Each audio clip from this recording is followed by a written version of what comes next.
Yeah, yeah, yeah. Early punt is what that was. No, that was. I'll call it fair catch. Yeah, we were trying to take a shot and just a little miscommunication, and that happens sometimes when you're trying to take a shot and make something happen early.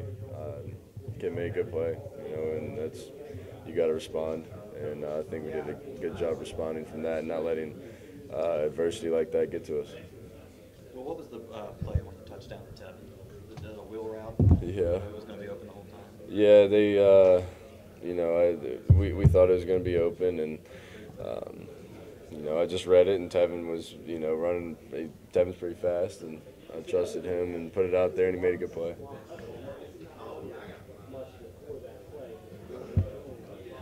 The run game was struggling there for a while, but then Kenny McCoy had about 3 carries for 38 yards on that one drive in the second quarter. What kind of spark did that you got not only in the run game, but just offensively as a whole? Yeah, he runs the ball really hard, did a great job. I really like where the O-line group is at. They're doing a really good job and continue to, work, and they try really hard to get better, which means a lot. They give great effort on every snap, which you can't say enough of how much that means to an offense when you got an O-line that's that committed to being great and getting better and fixing mistakes. It makes the rest of our jobs easy. So they did a great job today, and they continue to get better and impress me.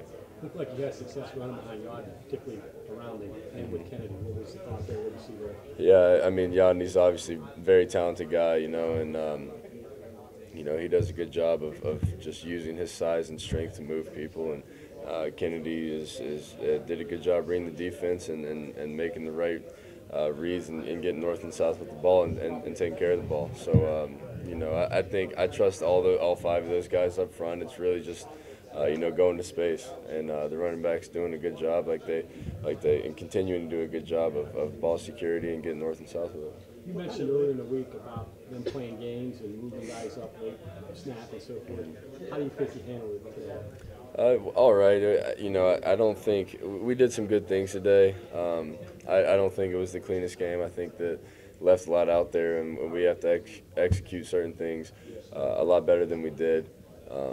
There's just a lot of sloppy stuff, hurting ourselves. But overall, that's a good defense, and they were doing different things to us, and we had to adjust. And I really like how we handled it as a whole up front. Like I said, I think the O-line played a great game. And on the outside with the receivers, we just we talked about all week, taking what they give us and making plays after they catch the ball, and we did that today. What kind of lift when the defense came up with that 4th down stop? What kind of lift did that give the offense? Oh, huge. That's a momentum thing. They made the defense played outstanding today.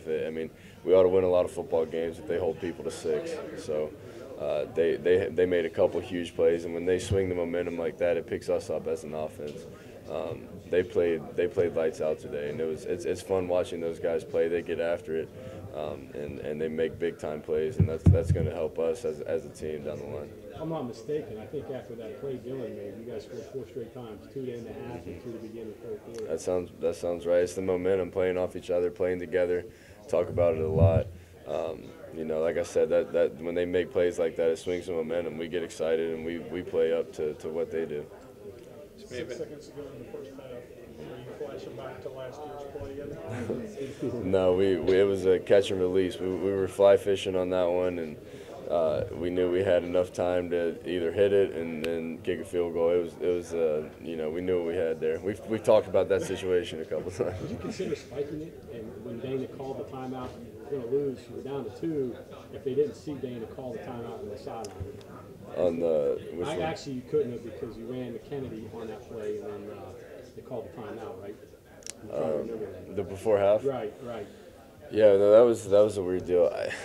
There was a lot going on. We were trying to get in the set to hit something we knew we had, and it was just a little communication problem which we need to iron out. So we'll talk about that and get it fixed for next week. And then the pop up over your head, you almost had a fair catch. Yeah, we got a lucky bounce on that one, and that's not something that happens very often. But I thought we reduced the damage there and then scored on the drive. So that's like I said, that's something that was as an outlier. I really like where both our centers are at. They both play and they both do a really good job. All the mistakes you made, the turnovers, whatnot, the mental errors stuff, you put 35 on them. What's that say for you guys to put 35 on a team like Kansas State? Yeah, I mean we're really good. We're a talented team. Like I said, I think the way the line's playing right now has really elevated the play of everybody else. If they continue to do that, and like I said, it makes our job easy in the back end. But this is, like I said, a very sloppy game. A lot of things that we left out there. A lot of things that we got to execute better. We're gonna watch the film. We're gonna make corrections, and we're gonna have to play better down the stretch and continue to get better throughout the year. I talk about it all the time. It's really important to fix these things and continue to get a day better as we go. And not really things they cause, a lot self-inflicted, right? Oh yeah, that's a point of emphasis. Don't hurt yourselves. So we'll fix it. If someone told you you're going to throw 3 touchdown passes to David Sills, would you imagine you'd gain all of 3 yards out of his 3 touchdowns? I mean, he's a red zone. He's lethal in the red zone, man. It's hard to guard him one-on-one down there. He's big, he's long, and he makes tough catches. So, anytime we have space down there, he does such a good job of putting himself between, and just getting the ball, whatever it takes. So. Well, maybe we should ask your dad, but when you made a mistake or a receiver made a mistake on your play, were you always calm and cool, because you seem to be now, or did the frustration come through and you sort of matured into just being even keel when something doesn't go right? I didn't. I've never had it my whole life. I've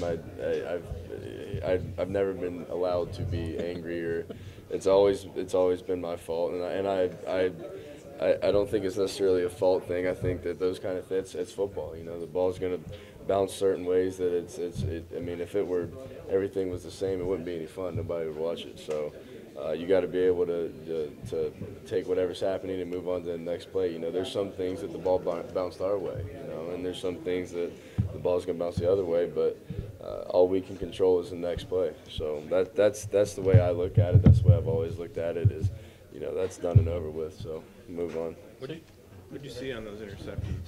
Or do you have to look at it? The first one, we were just trying to take a shot down the field, start the game.